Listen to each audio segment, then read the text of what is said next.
Okay, so we'll take it as a place to put our notes. We will be noting uh, how Vak, Pitta, and Kapha uh, let the body um, increase or don't let the body increase. In the sense that if someone wants to grow the body, gain muscle, weight, better bone density, then what could be the factor that is stopping the person from doing it, and how can that factor be eliminated? So whatever I speak in this video is what I have seen with my experience, and I'm not sure if it has any sort of proofs available from spiritual texts. So believe if you want to believe, and my suggestion would be try it and see if it works. Then you can believe it because the data says that it works. So in Haryana, India, a lot of people have big bodies and they majorly work out with their own body weight. Still, they have really huge bodies. While in Shaolin Temple, they do not have huge bodies, but they have really solid bodies, uh, hard bodies. It is they don't get injured when they punch wood, stone, when they beat themselves with even iron rods. Now the people in Haryana, India, they are working out with their own body weight, while the people in Shaolin Temple, they are still majorly working out with their own body weights. But in Haryana, the pattern is of repeatedly doing the same movement, while in Shaolin Temple, the pattern is of keeping yourself stable in the same position. So, kind of enduring the same hard position for a longer duration. Repeating the same movement seems to be producing bigger bodies, while staying in the same hard position seems to be um, improving the blood flow around the muscles and then further towards the bones, which makes their bones too solid. Uh, so if we talk about um, improvement in terms of blood flow and endurance, strength, bone density, Shaolin Temple is a better option if you do not want to grow your body or your body weight. Uh, so the pattern seems to be working in a way stick when you stay in the same position, uh, it increases the blood flow in that position because there are active muscles in that position. For example, sumo squat.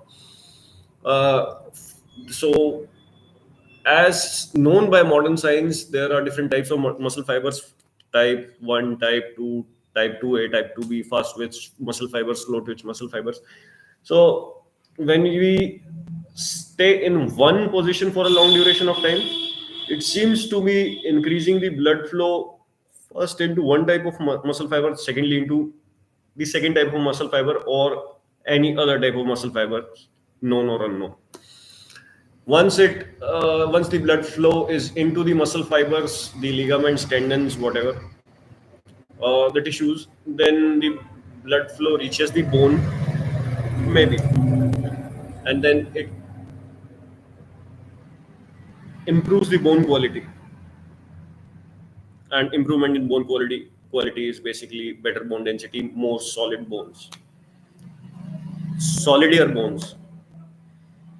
Um, so that is for when you do not want to grow in weight while you want to grow in mm,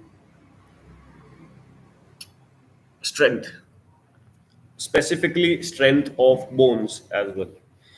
Now, talking about Haryana, the same movement, 5, 6, and 7 asan of Surya Namaskar, known as Sapate, repeatedly being done, and then this leads to mm,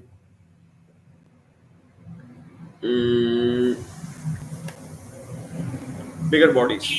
Not necessarily too hard bones, but bigger bodies. Not necessarily too much of endurance, but bigger bodies. But at the same time, healthy bigger bodies, not the bodies that suffer heart attacks, uh, like Rich Piana, the 5%er bodybuilder, and one of the top bodybuilders across the world who died because of heart attack at the age of 42.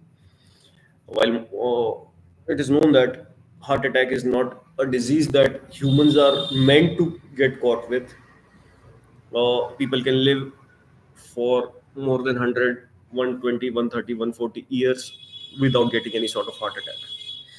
Okay, so talking about what works for Haryana and what works for Shaolin Temple in common. Based on my experience, what I've seen is as long as you have more Vat in your body, your cuff cannot increase. And increasing bone density, increasing muscle mass are a part of cuff.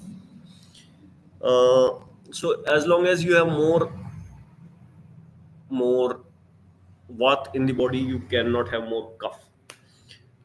Lead. Why is that? So suppose we take the quadricep. So quadricep muscle. So let's just say we take the bicep. So if I see bicep as this is the flexed position, this is the relaxed position, and if I stretch my bicep, this is the stretch position. Now if I take this muscle and see it in this way, um, this is kind of 8 or 9 inches in length. Similarly, my quadricep muscle could be um, 15, 16, 17 inches in length.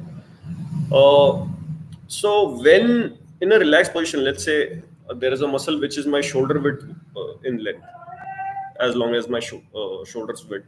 Uh, Now, if you stretch the muscle, if you stretch the muscle, it creates room for the accumulated air element, the Vayu element, to come out. And when you immediately flex the muscle, contract the muscle, it pushes. So basically it created room for the air to come out, the air element, on the very minute level, the molecular, atomic, or even granular granular level. So the air element gets room to move when you stretch the muscle, and if you immediately flex the muscle, it gets pushed and it comes out, and then it comes out via anus or burps, farts or burps. Now this is for stretch, flex. So in Haryana, they do this in Sapate, the Surya Namaskars 5, 6, 7 asan, or the Shwan Gati. They alternatively stretch and flex. The movement is stretching and flexing, covering almost or maybe all body parts. Secondly, if you do not stretch and flex, you stretch and relax, because when you stretch, you still create room for the air element to come out, the Vayu element to come out, and when you relax, it is comparatively relaxed position is more contracted position as compared to the stretched position. So when you stretch and then you relax, it again gives a push to the air element to come out. So when you stretch, air element gets the space to come out, and then you just relax. Instead of contracting, you just relax, and the air element gets a little bit of push and it comes out. So stretch and flex, alternate stretch, flex immediately. You can't be doing it after 4 or 5 seconds or maybe 3 seconds. You stretch, immediately flex. Stretch, relax. Stretch, relax. Stretch, flex. Stretch, flex. And so this works for Haryana. This works for Shaolin Temple. Even the Haryanvi sapate is made of stretching movements majorly, stretching, flexing, or only stretching, relaxing, or front back stretching. I'll come to front back stretching in a minute or two. While in Shaolin Temple, it's the first things in martial arts is stretching. It starts with stretching. I think the reason is what I explained in this video. You stretch and you uh, put things to you basically evacuate the air element, because as long as there is air element, it doesn't let the cuff element or the earth element increase, cuff dosh or the earth element increase. I'll tell you the reason. uh, Now secondly, when talking about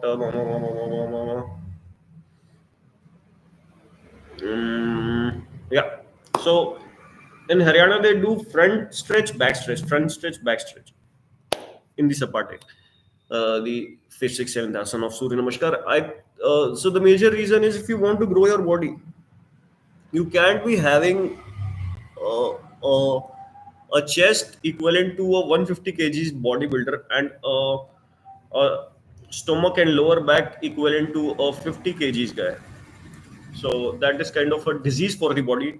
Body would not let that happen or would resist that happening. Uh, So basically, what we want to do is we want to grow all parts in the same proportion, and hence we want to grow all the parts together. So if you exercise only chest instead of if you exercise only chest, not the upper shoulders and upper back, you are most likely to be gaining no chest, because body would resist, because body doesn't want it to grow that big, while the backside being the way it is for a 50 kgs guy. So if you want to grow chest, you want to grow the opposite muscle of the chest. If you want to grow abdomen, you want to grow the opposite muscle of the abdomen, which is lower back. If you want to grow the front, you want to grow the back, the whole back, upper, middle, and lower back.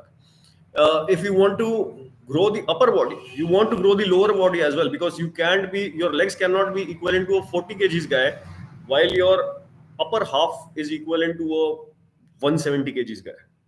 That doesn't work. That is again like a disease to the body. The body would not let that happen, so it would resist your upper body's growth, and you won't grow in the upper body as well, in majority of the or most of the cases.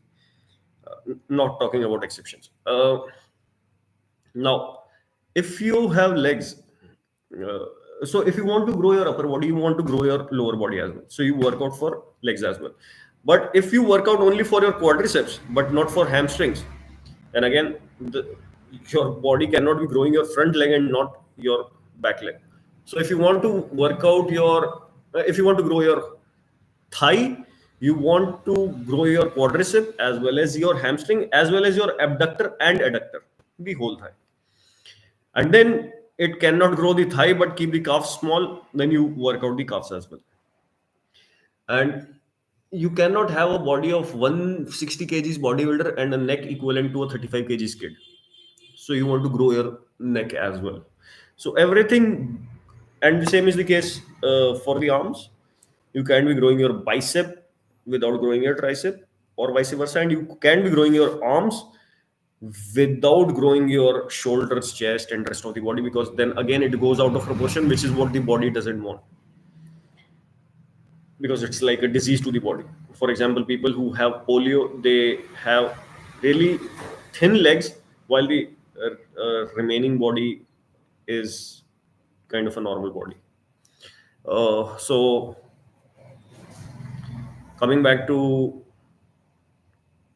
so whatever we do for the front muscle, we do it for the back muscle, and whatever we do for the upper body, we do for the lower body, including uh, the neck, which is neck. We don't do these things for face, but we do it for neck muscle, front and neck, back, front neck, back neck. So basically, what we want to do is we want to eliminate Vat from the front muscles and eliminate Vat from the back muscles. So what we do is we stretch the front, we flex the front, That's like pushing the vayu or air element outside the front muscles of, let's say, upper body. And then immediately we do the same thing for the back muscles. So what we have done is, within a very short frame, we have worked out both front and back, so they are on the same state now. We haven't done workout for the front and left the back, or vice versa, so they are on the same page. So they would have the same growth. We eliminated air element from both of them. We worked out both of them equivalently. Now, that done for the upper body, including neck. Now we have to take care of the lower body. So we do the same for lower body, the legs. Front stretching, front leg stretching, back leg stretching. Eliminating air element from the quadriceps front leg, and this the same elimination of air element from the hamstrings. Front stretch, back stretch, front stretch, back stretch, or front stretch, flex, back stretch, flex, quadricep stretch, flex, hamstring stretch, flex, or quadricep stretch, relax, hamstring stretch, relax, which is front stretch, back stretch. Because when you stretch front and immediately you stretch back, then the front is at rest, and then when you again stretch front, the back is at rest. So it's like stretch, relax, stretch, relax. Mm, okay, so we discussed now. Why is it that if the air element has increased, or the Vat dosh has increased, why can't we grow Kapha? Going to the very granular or tiny level, molecular, atomic, or even more granular level. So if there is this space which can be taken by one of the five elements: air, water, ether, fire, earth. Now every space has ether, because space is ether, so there is ether everywhere. My body is in some ether. Okay, so if this space, if this particular uh, tiniest space available which cannot be divided further, if this particular square space, tiniest space available which cannot be divided further inside my body, I'm talking about inside my muscle.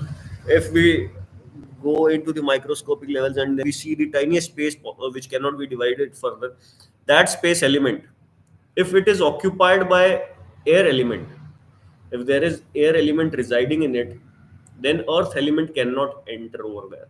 So first you need to vacate this ether element, the space, and to vacate it, you need to eject the air element from there. Once it gets vacated, then we can put the earth element over here, which is done naturally by the body. But what we have to do is we have to eject the air element first. So we stretch. As soon as we stretch, there is more room for this air element to move, and immediately when we relax, there is some sort of uh, lesser room. It pushes the air element, it comes out of the muscle.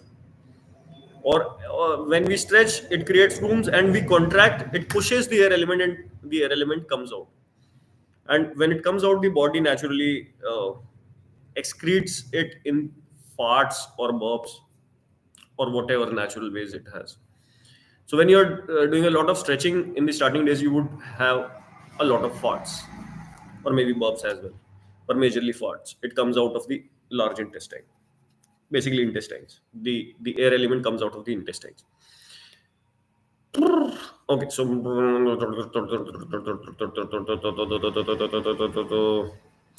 so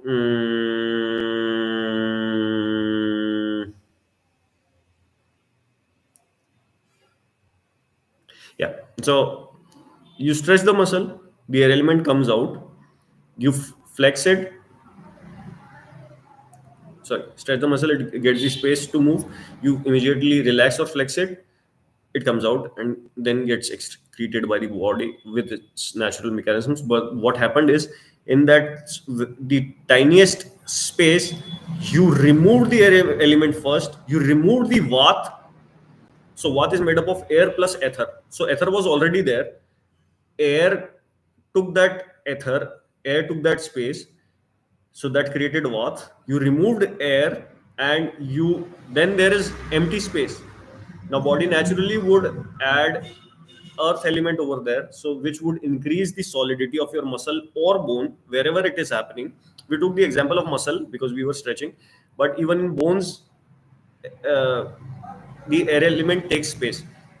So we need to eject the air element first, then the body can put in earth element over there, increasing the bone density. So we need to get rid of air element first. So once we get rid of air element by stretching, then the body can natural with its natural mechanism can put earth element over there. The earth element that we get from the diet, or if we have excessive fat, it can change forms of the earth element from fat to muscle or whatever, or fat to increasing bone density or whatever.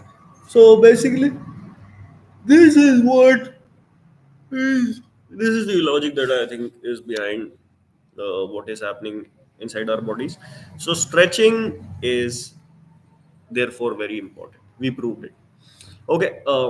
Thanks for watching.